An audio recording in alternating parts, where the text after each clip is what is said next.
छत्तीसगढ़ आई hub का भी आज उद्घाटन हुआ है। मैं इसके लिए भी जरूर बात करना चाहूंगा। छत्तीसगढ़ के अंदर विष्णुदेव जी के नेतृत्व में सरकार बनने के बाद अभी इन्वेस्टमेंट समिट हुई, उसमें 5 लाख करोड़ के MOU साइन हुए। ढेर सारी इंडस्ट्रीज छत्तीसगढ़ में आ रही है, परंतु मैं स्पष्टता से छत्तीसगढ़ के युवाओं को बताने आया हूं, जब तक युवा स्वयं उद्योग साहसिक नहीं बनेंगे, छत्तीसगढ़ का इन्वेस्टमेंट, छत्तीसगढ़ की औद्योगिक क्रांति नहीं हो सकती। कोई बाहर से यहां आकर इंडस्ट्री डालेगा, रोजगारी की भी बढ़ेगी, रेवेन्यू भी बढ़ेगी, संभावनाएं भी बढ़ेगी, मगर जिस दिन छत्तीसगढ़ का युवा खुद MSME उद्योगपति बनेगा, खुद अपना स्टार्टअप तैयार करेगा और इसके माध्यम से यहां पर उद्योग साहसिकता का एक संस्कृति खड़ी करेगा, तब तक छत्तीसगढ़ का विकास नहीं हो सकता। और आज जो शुरुआत हुई है आई हब की, वो जो युवा अपना स्टार्टअप बनाना चाहते हैं, न केवल उनके स्टार्टअप के मूल विचार को, उसकी व्यवहारिकता की जांच करने में, उसको टेक्नोलॉजिकल सपोर्ट देने में मदद करेगा, इसके बाद स्टार्टअप शुरू करने में आर्थिक सहयोग करने के लिए भी वो ब्रिज का काम करेगा। स्टार्टअप बन जाने के बाद इसके मार्केटिंग और अनुबंध जैसी महत्वपूर्ण प्रोफेशनल व्यवस्थाओं में भी ये आई हब मदद करेगा। कई बार युवा मौलिक सोच के आधार पर स्टार्टअप बनाता है, उसको बहुत अनुभव नहीं होता है और अपने विचार को जब पूंजी की जरूरत होती है तब ऐसे अनुबंध करता है, जिससे आने वाले दिनों में इसका जो पोटेंशियल होता है, संभावनाएं होती है, युवा के खुद को सशक्त बनने की आर्थिक रूप से वो निरस्त हो जाती है। तो उसका मार्केटिंग और अनुबंध करने की तज्ञता और मार्गदर्शन, ये सभी एक ही सेंटर से बनेगा। ये छत्तीसगढ़ के युवाओं के लिए मौका है और बहुत बड़ा प्लेटफॉर्म उनको मिलने जा रहा है। गुजरात में आई हब बना है, विजय भाई इसकी मुलाकात कर आए, उन्होंने देखा होगा, मेरे देखते देखते कुछ ही साल में कई स्टार्टअप आज दुनिया भर में नाम निकाल कर आए हैं और वो लड़के बहुत कम आयु में बहुत बड़ा काम कर पाए हैं। मैं आशा करता हूं यहां पर भी ऐसी शुरुआत होगी और इसके लिए जो आज जिसका उद्घाटन हुआ है वो आई हब एक नींव बनेगा, इसका मुझे पूरा विश्वास है। मित्रों, ये अटल जी का शताब्दी वर्ष है। मैं छत्तीसगढ़ विगत 11 सालों से आता हूं।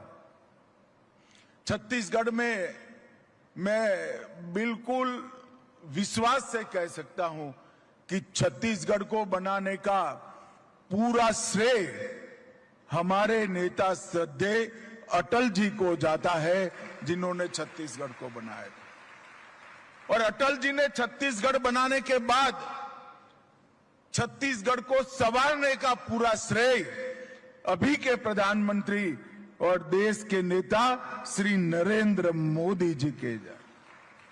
और छत्तीसगढ़ सरकार अपना 25वां वर्ष भी मना रही है स्थापना का, और वो वर्ष को अटल निर्माण वर्ष के रूप में मनाने का निर्णय छत्तीसगढ़ सरकार ने किया है। और उस वक्त अटल जी के नाम पर आज ये चारों शुरुआत हो रही है, वो छत्तीसगढ़ के लिए शुभांकर साबित होगी, इसका मुझे पूरा विश्वास है। मित्रों, छत्तीसगढ़, आज रमन सिंह जी भी यहां बैठे हैं, इन्होंने नींव डालने के बाद मैं नया रायपुर देखने के लिए आया था। जब मैं नवा रायपुर देखा तब मुझे लगता था कि रमन सिंह जी ने बड़ी दूरदर्शिता के साथ नवा रायपुर की नींव डाली है और आज नवा रायपुर को पलते बढ़ते पनपते देख रहा हूं।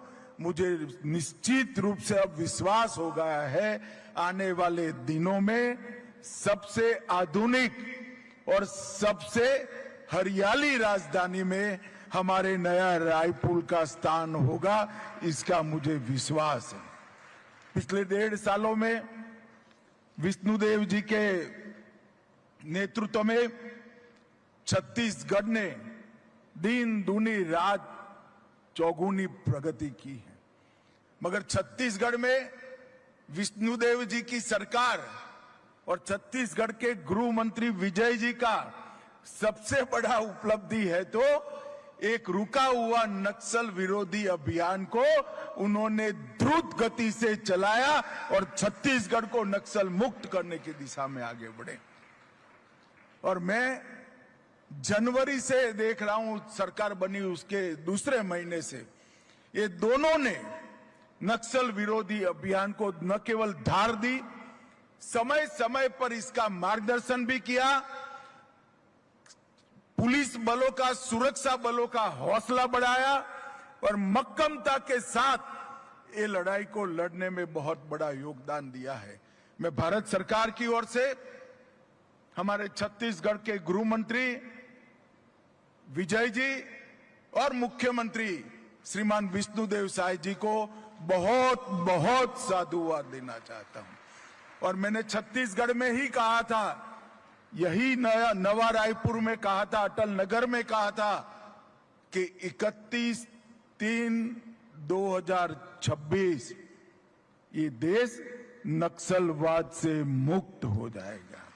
और मित्रों, मैं फिर से बात विश्वास के साथ दोहराना चाहता हूं, जिस तरह से सुरक्षा बलों ने पराक्रम किया है, हमारी सूचना एजेंसियों ने सटीक रणनीति बनाई है, हमें लक्ष्य को सिद्ध कर रहेंगे। और आज मैं छत्तीसगढ़ वासियों को कहकर जाता हूं कि हर बार बारिश में नक्सली थोड़ा आराम कर लेते थे, इस बार बारिश में भी हम उनको सोने नहीं देंगे और 31 दिन के लक्ष्य को हम आगे बढ़ाएंगे।